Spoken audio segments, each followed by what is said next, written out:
અહેમદાબાદ મિત્ર ન્યૂઝમાં આપનું સ્વાગત છે। રાજ્યના પાટનગર ગાંધીનગરમાં દારૂબંધીના કાયદાનો ભંગ કરવા માટે બુટલેગરો દ્વારા અપનાવાતી અવનવી તરકીબો ફરી એકવાર પકડાઈ ગઈ છે।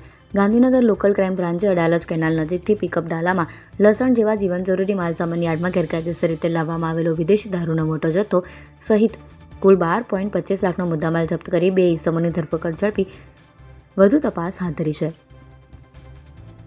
ગાંધીનગર લોકલ ક્રાઇમ બ્રાન્ચના પીઆઈ HP પરમારની ટીમ અડાલજ પોલીસ મથકની હદ વિસ્તારમાં પેટ્રોલિંગ કરી રહી હતી। આ દરમિયાન બાતમી મળી કે રાજસ્થાન પાસિંગનું એક મહિન્દ્રા પિકઅપ ડાલું લસણના 24 કટ્ટાની નીચે વિદેશી દારૂ સંતાડીને ગાંધીનગર સરખેજ હાઈવે પરથી થોળ કડી તરફ જઈ રહ્યું છે। LCBની ટીમ બાતમીના આધારે તાત્કાલિક અડાલજ કેનાલ પાસે વોચ ગોઠવી દઈ બાતમીવાળાની ડાલાની કાગડોળે રાહ જોઈ હતી। દૂરથી ડાલું આવતું જોઈને LCB ટીમે હાથનો ઇશારો કરતા જ ડ્રાઈવર ઊભો રહી ગયો। બાદમાં પિકઅપ ડાલાની તલાશી લેતા પાછળના ભાગે વ્યવસ્થિત રીતે ગોઠવેલા લસણના કટ્ટા નીચે ભારતીય બનાવટના વિદેશી દારૂની 50 પેટો છુપાયેલી મળી આવી।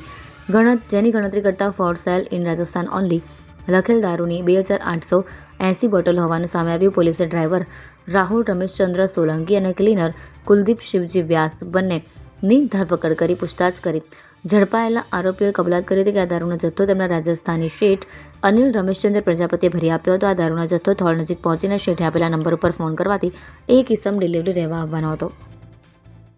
અહેમદાબાદ મિત્ર ન્યૂઝની યુટ્યુબ ચેનલને સબસ્ક્રાઇબ કરો અને બેલ આઇકોન જરૂરથી દબાવો, જેથી દરેક મહત્ત્વના વિડીયોની નોટિફિકેશન તમને મળતી રહે।